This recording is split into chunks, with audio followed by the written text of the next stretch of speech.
अगर दुनिया में रूस को अमेरिका और पश्चिमी देशों से कोई बचा रहा है तो वो देश है भारत, इंडिया, अपना इंडिया।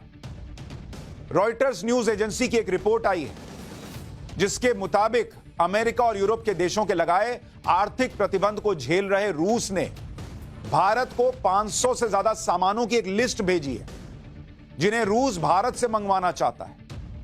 मतलब यह हालत हो गई है कि जैसे आपका कोई रिश्तेदार है और मान लीजिए, नहीं होता कई बार, उसने किसी ने भाग के शादी कर ली, परिवार ने बॉयकॉट कर दिया। एक उदाहरण दे रहा हूं। उस मुश्किल वक्त में जो सबसे करीबी है वही खड़ा होता है ना। तो भारत इस वक्त रूस के साथ वैसे ही खड़ा है। सब चाह रहे हैं इसका बॉयकॉट कर दो, भारत साथ दे रहा है और डंके की चोट पर दे रहा है। और इसीलिए रूस ने वो 500 सामान की लिस्ट किसी और को नहीं भेजी, भारत को भेजी है कि मदद कीजिए बॉस, ये चाहिए हमको। इन सामानों की लिस्ट में गाड़ियों के पार्ट्स से लेकर हवाई जहाज और ट्रेन के पार्ट्स तक शामिल है। जिस बड़े पैमाने पर रूस भारत से प्रोडक्ट मंगा रहा है वो कोई मामूली बात नहीं है, ये बहुत असाधारण है। इससे आपको पता चलता है कि रूस की हालत क्या हो गई है और इससे आपको यह पता चलता है कि भारत आज की तारीख में कितनी बड़ी शक्ति है दुनिया में कि उसको कोई डिक्टेट नहीं कर सकता। और रूस को लगता है कि अमेरिका, ब्रिटेन, यूरोपीय देश, इनको इग्नोर करके मेरे साथ कोई दोस्ती निभा सकता है तो वो इंडिया कर सकता है, नरेंद्र मोदी कर सकता है। रूस में वहां की इंडस्ट्री और ट्रेड मिनिस्ट्री ने अपने देश की कंपनियों से कहा है कि उन्हें जो भी रॉ मटेरियल चाहिए, इक्विपमेंट चाहिए, उसकी एक लिस्ट दो। इस रॉ मटेरियल और इक्विपमेंट को भारत से मंगवा रहे हैं। जैसे रूस की कार इंडस्ट्री की तरफ से 14 पन्नों की लिस्ट भेजी गई है जिसमें उन पार्ट्स के बारे में बताया गया है जिनकी जरूरत कार मैन्युफैक्चरिंग में होती है। पिस्टन है, ऑयल पंप है, इग्निशन कॉइल्स है, जैसे इंजन कंपोनेंट्स के अलावा बंपर्स, सीट बेल्ट, सब इंडिया से जा रहा है। एयरक्राफ्ट और हेलीकॉप्टर के लिए 41 आइटम्स की लिस्ट भेजी गई है जिसमें गियर कंपोनेंट्स के अलावा फ्यूल, कम्युनिकेशन और फायर एक्सटिंग्विशिंग सिस्टम भी है, आग बुझाने वाला सिस्टम। इसके अलावा रूस का तेल भी भारत लगातार खरीद रहा है। ये मदद तो दे ही रहे हैं, इंडिया लगातार रूस से तेल भी खरीद रहा है। और एक अनुमान के मुताबिक अगर आप चलिएगा तो क्या हालत है इस वक्त आप देखिए। नवंबर के महीने में, जिसमें इस वक्त हम हैं, आज आखिरी दिन है नवंबर, रूस से भारत ने 10 lakh barrel per day, 10 lakh barrel प्रतिदिन, पर डे कच्चा तेल लिया है।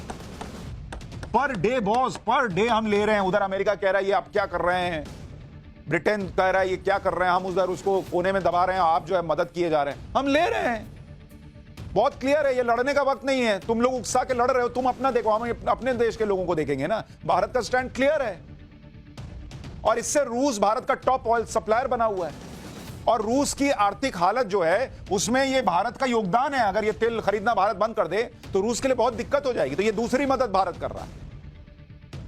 रूस के बाद इराक आता है जहां से भारत ने नवंबर में 9,60,000 इराक से लिया है, 9,60,000 बैरल पर डे कच्चा तेल खरीदा है। 1 नवंबर से 15 नवंबर के बीच भारत ने रूस से $730 मिलियन यानी करीब 5800 करोड़ रुपए का कच्चा तेल खरीदा है। 5800 करोड़ का। इससे पहले अक्टूबर में रूस ने भारत को कच्चे तेल की कुल जरूरत का 22% रूस ने दिया था, अक्टूबर के महीने में। तो तुम हमें ज्ञान दे सकते हो लेकिन हम ज्ञान लेने के मूड में है नहीं, ये इंडिया ने क्लियर कर दिया। हम इस वक्त रूस से तेल लेने के मूड में क्योंकि इसकी हमको जरूरत है। हम इस वक्त रूस की मदद करने के मूड में क्योंकि उसने हमेशा हमारी मदद की है जब जब हमको जरूरत पड़ी और बिना शर्त के मदद की है। अमेरिका जैसा फायदा देख के मदद करने वाला देश नहीं है वो, तो इसलिए वो दोस्ती तो भारत निभा रहा है। रूस से दूसरे देशों को जो कच्चा तेल निर्यात होता है उसे रशियन यूरल्स ऑयल कहते हैं। जो रशिया दूसरे देशों को कच्चा तेल देता है उसको रशियन यूरल्स ऑयल कहते हैं। नवंबर का आंकड़ा यह है कि यूरल्स के टोटल सी एक्सपोर्ट्स में नवंबर में अकेले जो समुद्र के रास्ते तेल जाता है, नवंबर में वो रूस से कच्चा तेल जो रूस भेज रहा है समुद्र के रास्ते, उसमें भारत ने अकेले 40% तेल खरीदा है रूस से। देख रहे हैं आप, ये तब है जब अमेरिका नाक रगड़कर थक गया कि भैया रूस से मत लो तेल, हम ले रहे हैं 40% तेल समुद्र के रास्ते से जो रूस भेज रहा है। दुनिया में 100% में से 40% हम ले रहे हैं, इंडिया ले रहा है। डंके की चोट पे चल रहा है बॉस। और रूस से तेल खरीदना सस्ता भी है, क्यों नहीं लेंगे? 3 दोस्त हैं, 4 दोस्त हैं, 2 ने आपस में लड़ाई ले ली, तुम आपस में लड़े हो, हम क्यों बंद कर दें यार? हमारी बातचीत चलेगी। ऐसा होता है ऑफिस में? नहीं होता। ऐसा होता है स्कूल में, बच्चे करते होंगे। अभी हम अपना देखेंगे, तुम्हारा देखेंगे। तुम दोनों आपस में लड़ लीजिए, मान लीजिए 3 दोस्त है, 2 आपस में लड़ लिए, हमको उससे नोट्स लेना है एग्जाम में पास होने के लिए, हम दोस्ती तोड़ लें। उसने मुझसे तो लड़ाई की नहीं है और तुम जबरदस्ती उसको जो है रगड़े जा रहे हो। रूस का तेल सस्ता है। ब्रेंट क्रूड ऑयल जो दुनिया भर में कच्चे तेल की कीमतों का बेंचमार्क है, उसके मुकाबले रूस का तेल सस्ता पड़ता है। जो ब्रेंट क्रूड ऑयल जिसको कहते हैं, जो दुनिया भर में तेल की कीमत क्या होगी इसका रेट बेंचमार्क होता है, वो $85 पर बैरल है, इसके आसपास चल रहा है। जबकि रूस से जो हम लेते हैं, जिसका मैंने आपको नाम बताया, यूरल्स, अगली बार कोई बोलेगा यूरल्स क्रूड क्या है, ये बोलेगा यूरल्स क्रूड वो है जो रूस से तेल आता है, उसकी कीमत है $58 प्रति बैरल। तो बॉस हमको पैसा बच रहा, हम नहीं लेंगे उससे। सिर्फ तुम कह दिए इसलिए छोड़ देंगे। अगर तुमको बहुत ज्यादा दोस्ती निभानी है, तुम दो $20 में, फिर हम सोचेंगे। यानी करीब $27 बच रहा है भारत का रूस से तेल लेने। तभी ना यहां तेल की कीमत नहीं बढ़ रही है। दुनिया भर में तेल की कीमत बढ़ रही है। आस पड़ोस में लोग 200, 250, 300 रुपए लीटर तेल खरीद रहे हैं, आप अभी भी वही 80, 90, 100 रुपए में खरीद रहे हैं। कैसे? इसी वजह से। अब अमेरिका और पश्चिमी देशों को रूस का तेल बहुत परेशान कर रहा है और उन्हें लग रहा है कि इसे कंट्रोल करना चाहिए। तो 5 दिसंबर से G7 और EU देशों ने, यूरोपीय यूनियन के देशों का वो प्रस्ताव भी लागू होने वाला है जिसमें रूस के तेल पर प्राइस कैप लगाने की बात कही गई। मैंने इसके बारे में थोड़ा आपको बताया था। रूस के तेल पर $60 से $70 प्रति बैरल के प्राइस कैप का प्रस्ताव है, लेकिन फाइनल प्राइस कैप क्या होगा यह अभी तय नहीं हुआ। इसके अलावा 5 दिसंबर से ही यूरोपीय यूनियन ने समुद्री रास्ते से आने वाले रूसी तेल पर प्रतिबंध लगा दिया।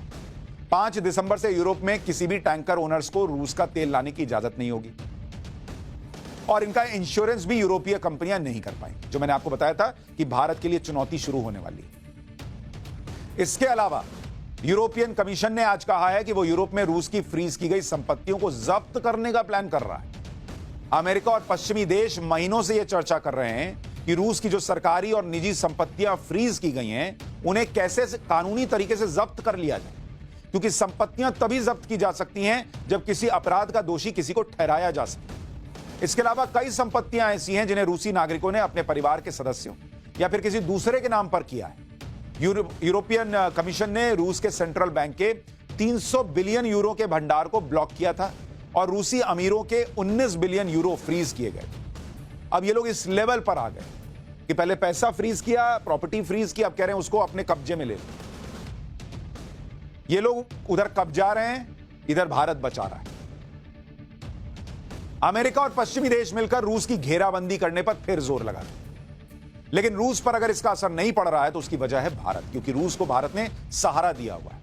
2021 की स्थिति यह थी कि भारत के साथ व्यापार के मामले में रूस 25वें नंबर पर था और कुल व्यापार करीब $13.1 बिलियन था। लेकिन 2022 की स्थिति है कि भारत के साथ व्यापार के मामले में रूस 7वें नंबर पर है और अप्रैल से अगस्त में ही कुल व्यापार $18 बिलियन के पार चला गया है। पिछले 5 साल के औसत के हिसाब से देखें तो रूस से भारत का मंथली इंपोर्ट 430% बढ़ गया है। इसके अलावा कच्चे तेल के बारे में आपको बता चुका हूं कि कैसे भारत जो है वो कच्चा तेल रूस से लगातार ले रहा है, हथियार ले रहा है, उसके बारे में आपको बता चुका हूं। यानी इस वक्त जब दुनिया चाहती है कि रूस को अकेला छोड़ दिया जाए, अलग थलग कर दिया जाए, भारत अपनी पुरानी दोस्ती निभा रहा है और सिर्फ दोस्ती नहीं निभा रहा है, चूंकि ये देश